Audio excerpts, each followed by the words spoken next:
been made to me that we are not delegates.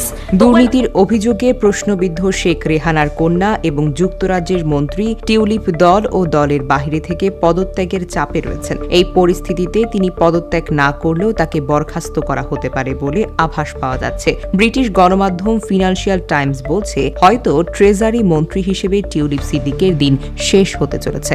অভিযোগ উঠেছে, খালা শেখ হাসিনা বাংলাদেশের প্রধানমন্ত্রী থাকাকালীন তার সঙ্গে সংশ্লিষ্ট ব্যক্তিদের কাছ থেকে বিনামূল্যে সম্পত্তি গ্রহণ করেছেন টিউলিপ।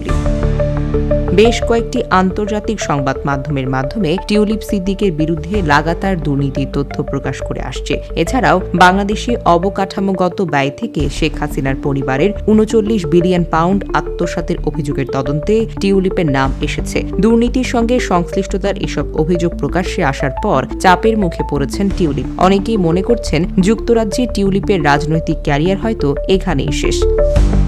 টিউলিপ সিদ্দিক, তাকে নিয়ে সোমবার একটি বিশ্লেষণ প্রকাশ করেছে ব্রিটিশ সংবাদ মাধ্যম ফিনান্সিয়াল টাইমস, যেখানে বলা হয়েছে টিউলিপ এখনো পদে থাকার কারণ হলো বিরোধী দল টিউলিপের বিষয়টি গুরুত্বের সঙ্গে নিতে পারছে না। তবে বিরোধী দলের প্রধান শনিবার রাতে টিউলিপকে বরখাস্ত করার জন্য কিয়ার স্টার মারার প্রতি আহ্বান জানিয়েছেন। দলটি বলছে, দুর্নীতিগ্রস্ত কোনো মন্ত্রীকে তারা তাদের দেশে প্রশাসনে আর দেখতে চায় না। ফলে টিউলিপের বিষয়ে লেবার পার্টি চুপ থাকা এখন কঠিন হয়ে পড়েছে। তাই হতে পারে ট্রেজারি মন্ত্রী হিসেবে টিউলিপ সিদ্দিকের দিন এখন শেষ।